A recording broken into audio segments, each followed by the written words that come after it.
Hey there, it's Tash, and today I am here to do my January wrap-up, and this was so very late because I was waiting for it to be lower than 35 degrees to film, and it finally happened today. Today it's only about high 20s, but humidity is at 95%, so I just can't win. I just can't win.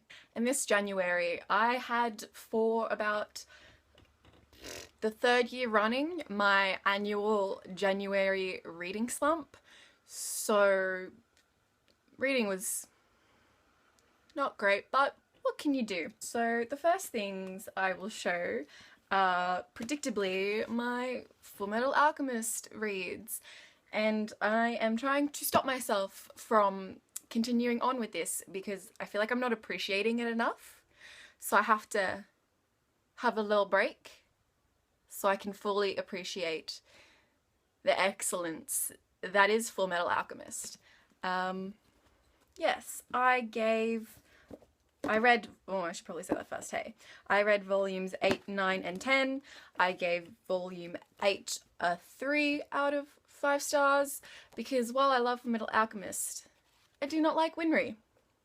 I do not like Winry.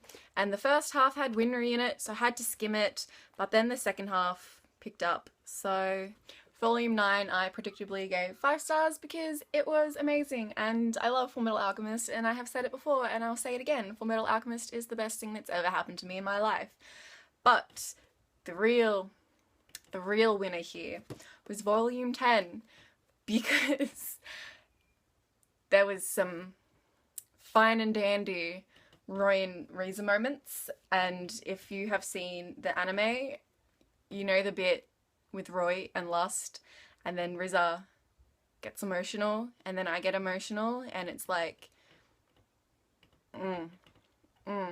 that's some prime OTP material right there, you know? It's a lot of bit emotionally unhealthy, but I'm having a great time. It was just great. It was just great.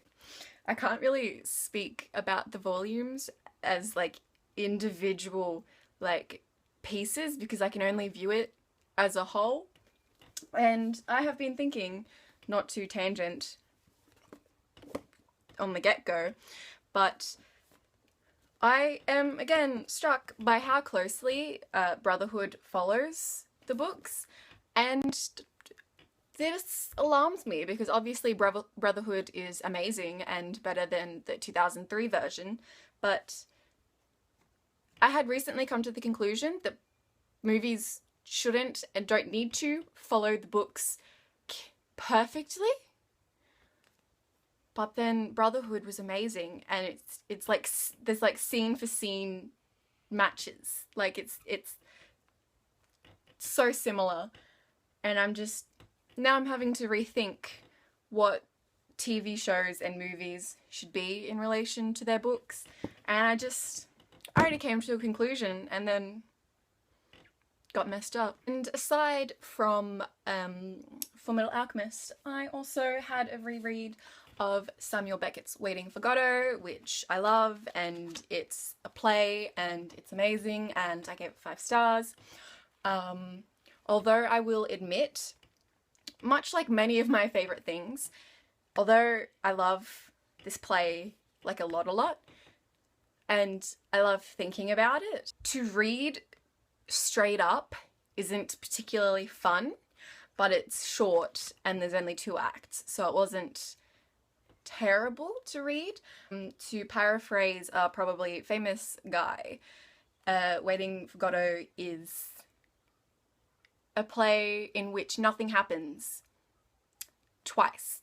It's just some dudes standing around talking about nothing really.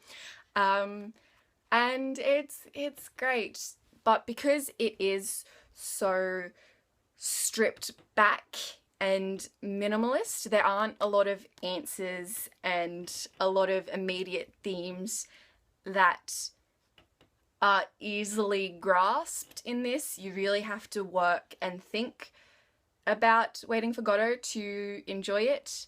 And I enjoy it and applying it to literally everything.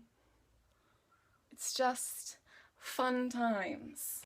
I would very much like to say something smart and insightful about Waiting for Godot, but every time I think about it and every time I read it, I view it differently, so I can't actually tell you what my opinions are on what it means to me and what I think it says.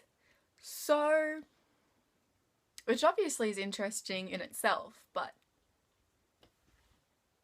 then I read A List of Cages by Robin Rowe, which I have a review for, so I won't talk too much about, but it is a rather optimistic novel about some heavier themes, and I really enjoyed it and I gave it 5 stars. And then I read Caraval by Stephanie Garber, which I also have talked about before, so I'll just say that it's a YA book, and I enjoyed it on those merits. Oh, and the very, very last book I read this month was The Fall of the House of Usher by Edgar Allan Poe, and it was just a very, very short story, which I read mainly... Okay, that's a lie. I read it purely because one of my favourite musicals, Ghost Quartet by Dave Malloy, I think that's his last name, is influenced by a giant assortment of books, and one of them happened to be The Fall of the House of Usher, and I wanted to read it because I love the musical, and now I can understand the literary references in the musical. And there are lines from the book that were sung, like line for line, and I was like, ooh, I'd be reading, and I'd be reading in my own head voice, and then a line from the musical would come along, and then my brain would be like, ooh, I know this, and start singing the musical and sing the line, but then continue singing the musical, and it branched away from the story, and I was like, no, focus. We're reading a book now. We're not singing a musical. And it was a fun yet confusing time for me in my life. And Dave Malloy should pretty much just make musical narrations of books. Musical audiobooks. Yeah. For the book in itself, without comparing it to a musical, was very good. I really liked it, and I really liked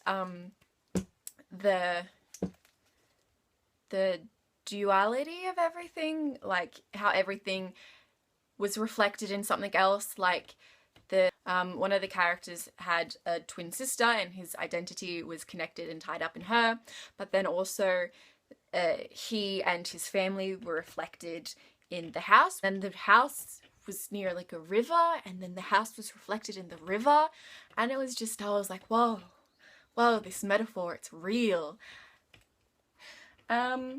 Yes, and I'm going to do a February TBR now, because it's mid-February and I have some idea of what I would like to read. I have already read Notes of a Native Son by James Baldwin, so we will chuck that on my TBR. Oh look, I already completed one book on my TBR. I'm too good. But also because I love James Baldwin. I want to read Giovanni's Room by him, because this is a collection of essays, and I would like to see if his fiction is as good as his non-fiction. I hope it is. I'm really worried because I really like his non-fiction. Yeah, so I just wanted to say that I want to read Giovanni's Room. That was like my whole TBR. And if I could succeed to read it, I might slip it in for my fiction and non-fiction pair for the 2017 reading challenge. I think that's all I had to say. See you when it's cool enough to actually be able to film again. Bye.